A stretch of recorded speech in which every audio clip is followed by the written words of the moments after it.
Ashley watched as Gordon drained his second Guinness. "You seen her, Ashley?" he said, belching as he wiped the froth from his mouth. "She's beautiful. Wouldn't you say she's beautiful?"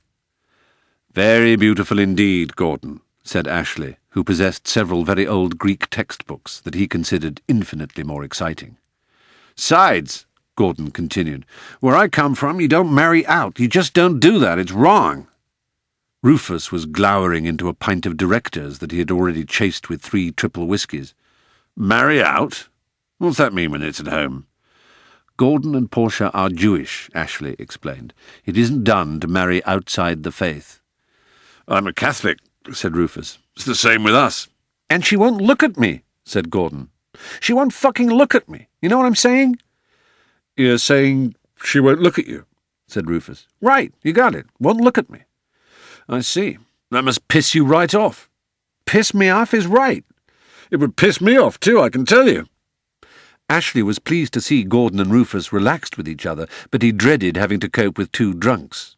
Although he was in the process of teaching himself everything there was to be known about wine, Ashley took little pleasure in alcohol, and none at all in drunkenness in himself or others. He knew enough not to show it, however, and could nurse a drink through several rounds without looking like a prude.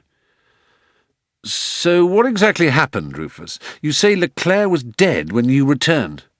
"Jesus, Ash, I told you. He sent me off looking for a bottle of fucking Jameson's that wasn't there, and by the time I got back, there was Saint Ned cradling him in his arms, cooing like a fucking pigeon. Next thing you know, he'd helped himself to the command. Treated me like dirt, too. Then had the fucking nerve to tell me that under the circumstances I'd been brilliant. Meaning, of course, that under the circumstances he had been brilliant. Tosser. Still, he was the one who had to deal with the police and the ambulance and all the paperwork. Ha! Bet that hadn't occurred to him." Rufus struggled to his feet. "Anyway, fuck him. Who wants another drink?" "Why not?" said Ashley. "Same again, please. Gin and tonic, ice but no lemon." "This stuff really gets your gut," said Gordon, handing his empty glass to Rufus. "Maybe just a half pint this time." "Half of gin and a pint of Guinness and lemon. No ice, but tonic. I've got you." Rufus began weaving his way to the bar. "He's not half as drunk as he appears," said Ashley. "His father's an alcoholic, and he's trying it on for size." Gordon watched Rufus's retreating form and then turned to Ashley. "You like to see through people, don't you?" "Well," said Ashley in some surprise, "judging from that remark, so do you." "Right, touché. So tell me, who was this guy anyway?" "The school used him as some sort of sailing instructor," Ashley said with a dismissive wave as if describing the local cesspit operative.